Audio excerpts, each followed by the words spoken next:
tardes, amigos de México, soy Santiago Cabrera y hoy voy a dar los aportes para la creación y la estructuración del Consejo Económico y Social en México.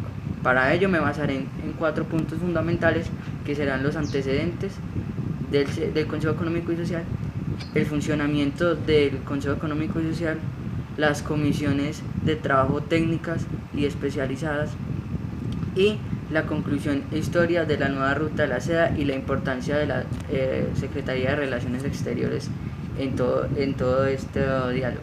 Listo. Empezamos con antecedentes. Cabe resaltar que los antecedentes se dividen en social y económico y que son anteriores a la llegada de Andrés Manuel López Obrador a la presidencia de la República. Social.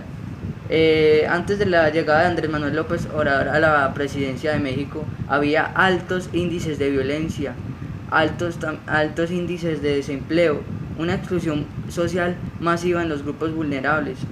También es importante conocer que 55 millones de personas eran pobres antes de la llegada de Andrés a la presidencia. Este dato lo arroja Coneva de México. Hablando de antecedentes directos para la creación del CES, pero en el ámbito económico, están las fallas en el Tratado de Libre Comercio del Atlántico Norte. Cabe resaltar que con la llegada del presidente Donald Trump en 2016 a la presidencia de los Estados Unidos, este se refirió al Tratado de Libre Comercio del Atlántico Norte como una basura de la antigüedad, cosa que propuso después de que se renegociara ese tratado para hacerlo más contemporáneo a la época. Es importante tener en cuenta que el Tratado de Libre Comercio empezó con diálogos entre la presidencia de Estados Unidos y la de México en 1990, después se incluiría Canadá en 1992 con la firma del tratado el 17 de diciembre y el tratado entraría en vigor el 1 de enero de 1994.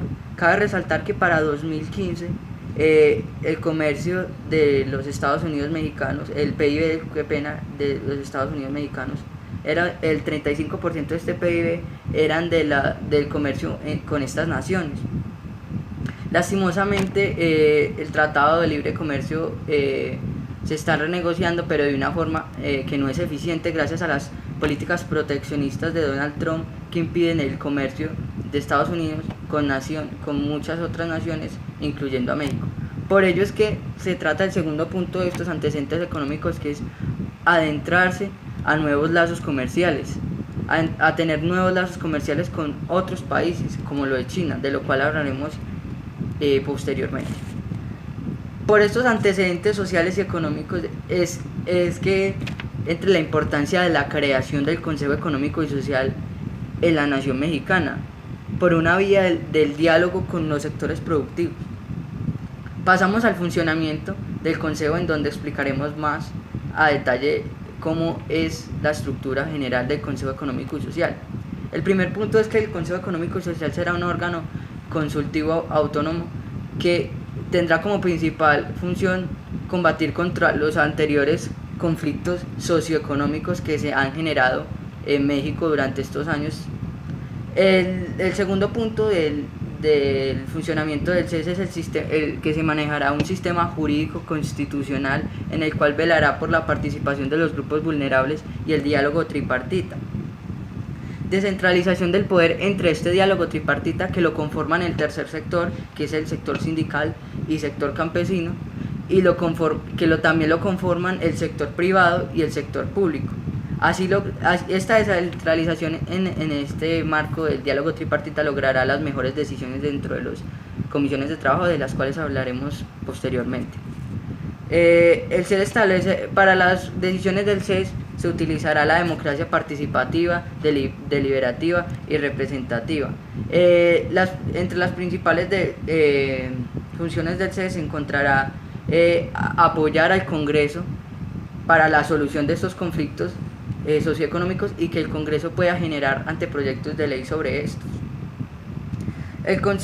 Cabe resaltar por el anterior punto que el Consejo Económico y Social no será una cámara parlamentaria, no será otra cámara parlamentaria adicional, sino que será un apoyo de estas. apoyando siempre al crecimiento socioeconómico de la nación. Tercer punto, son las comisiones de trabajo técnicas y científicas. Las comisiones técnicas y las comisiones de trabajo técnicas y científicas se dividirán en dos: comisiones de trabajo social y comisiones de trabajo económicas. Cabe resaltar que estas son las que emiten las resoluciones que apoyarán al Congreso y a la Presidencia de la República. Entre ellas se encuentran hasta ahora 3 comisiones de trabajo definitivas, entre muchas otras que no son definitivas, que son una social y 2 económicas.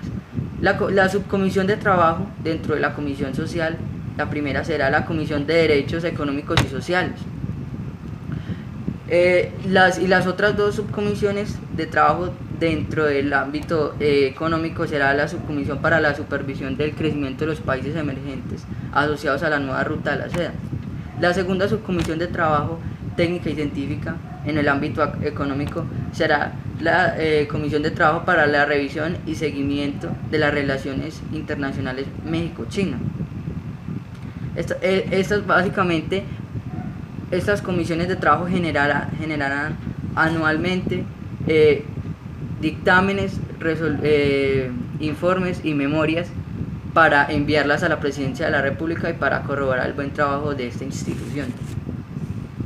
Finalmente, la conclusión, en la cual haré el aporte de la nueva ruta de la seda y también la importancia de la Secretaría de Trabajo en el ámbito económico de México, internacional, qué pena.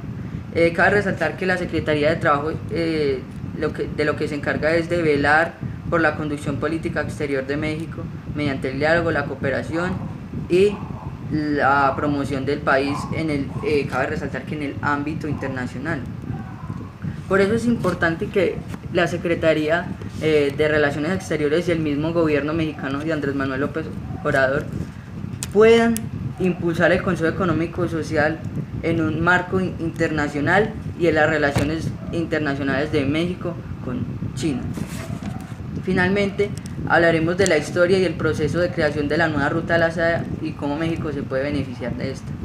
La nueva ruta de la seda se fundó en el año 1 a.C. Fue uno de los corredores más grandes del mundo antiguo, que conectaba la China imperial con Constantinopla, el Sacro Imperio Romano Germánico y los imperios occidentales milenarios. Pero lastimosamente, gracias a la expansión masiva del Imperio Bizantino en el año 1600, irrumpió los lazos que tenía China con Occidente y terminó la ruta de la seda. Es así que en 2013 el presidente chino Xi Jinping anuncia que tiene muchas ganas de crear una nueva ruta de la seda basándose en la antigua y llevar otra vez a China al estatus de imperio milenario. La travesía de cómo llegó la nueva ruta de la seda hasta ahora empieza con la primera conferencia de esta ruta en Pekín en el año 2017, en la cual el presidente Xi Jinping manifestó que la ruta será una plataforma comercial para los demás países e invita a todas las naciones a que entren en este corredor comercial, que inviertan en este corredor. Dice, y sigue, con la segunda en 2019 en Beijing, con la segunda conferencia de la nueva ruta de la seda, en donde participaron 37 jefes de Estado, y en el cual Xi Jinping volvió a reiterar las ganas de que más países inviertan en este masivo proyecto y que se beneficien de todo esto. Hablando ya más en contexto de las relaciones de la ruta de la seda con México, el embajador de China puso en el marco del seminario de inversión México-China al presidente Andrés Manuel López Obrador que la necesidad de que ellos puedan incorporarse a las relaciones internacionales con China, más aún a la nueva ruta de la seda.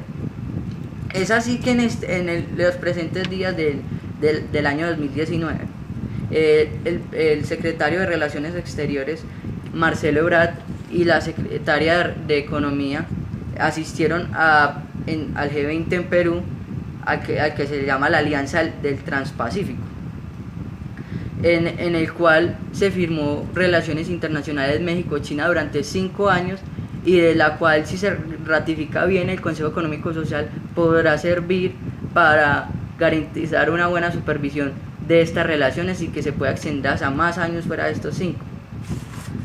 Ahora bien, gracias a que México podrá extenderse a nuevos lazos comerciales y poder hacer inversión en infraestructura, en lo que es muy bueno México, podrá lograr esa cuarta transformación, podrá lograr lo que el presidente dijo en su posesión el año pasado, que quiere el crecimiento y el desarrollo para la nación de México, así pudiendo impulsar a México a una potencia mundial, y así enseñándole a los demás países que deben tener un Consejo Económico y Social para el crecimiento de su propia nación. Bueno, amigos mexicanos, yo acá me despido. Muchas gracias por la atención y que tengan un buen día.